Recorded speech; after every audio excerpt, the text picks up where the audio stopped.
At yo, what's up guys? For today's video vlog natin, dahil ngayon lang tayo mag-upload ulit for the long time guys. Ayan, kitang-kita nyo naman ang ating pagbabalik guys. Meron tayong gatang piniga, may malunggay, sibuyas, bawang, luya, talong. Ayan guys, at tulaan nyo kung anong ating iluluto ngayong mainit na panahon. At syempre, ugasan natin yung talong at gayatin natin siya guys. Ayan guys, nga pala, kaya ngayon lang ulit tayo nag-upload dahil sobrang busy natin guys. At ang cellphone natin ay busy din. Wala akong oras ayusin or magbawas ng mga video ko. Kaya ayan guys, ngayon lang ulit tayo nakapag-upload. Pero syempre, mag-upload tayo tulad ng sabi ko, kahit anong mangyari guys, ay mag-upload tayo kahit once a week or twice a week. Pero mas maganda kung once a week tayo mag-upload guys, para naman di tayo makatalimutan ng ating mga more friends dyan na nakasubaybay sa atin guys. Kahit paminsan-minsan lang tayo mag-upload, dahil ganun talaga guys, lahat tayo ay kailangan nating magsipag sa bahay. Pag nasa bahay ka, magsipag ka talaga. At pati sa ating mga trabaho guys, kailangan nating maging routine yung araw-araw ay magawa natin. Ayan guys, at ginayat na natin ang ating sibuyas guys. Pagkagayat natin ng sibuyas, syempre ano kaya isusunod natin na? Syempre yung ating bawang.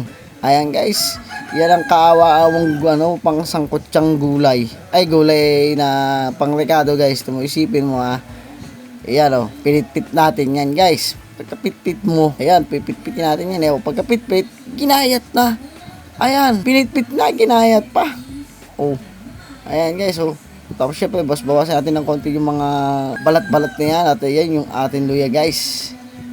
Syempre, pag ganyan, gata yan guys, di ba? May malunggay, may talong, may sibuyas, bawang, at may, ayan, pinakita natin yung pangalawang gata. At yun yung huling kakang gata kung tawagin guys, pinakita natin.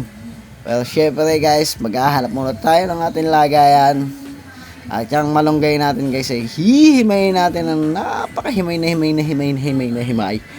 Ayan guys, yalo. Iandala natin ang ating pagluluto guys. Ayan siya, ang ating mahiwagang kasirola. Lagyan natin ng mantika.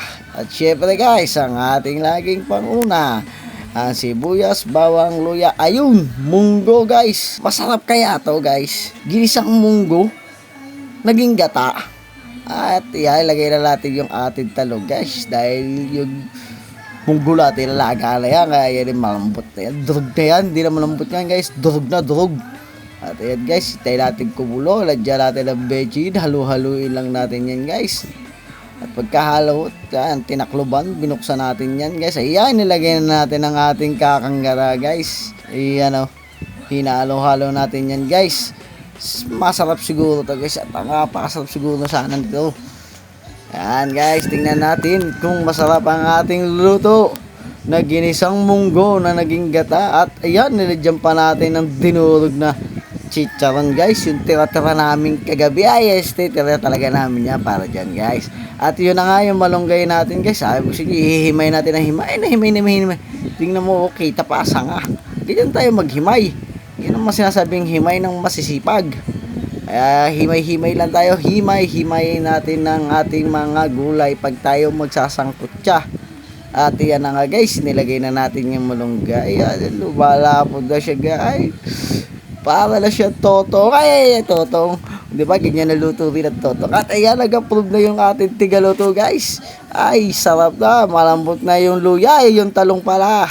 Ayan na guys, ang ating ginisang munggo na may gata. Kaya kumain na tayo para sigurado masarap ang ating tanghalian. Bye bye.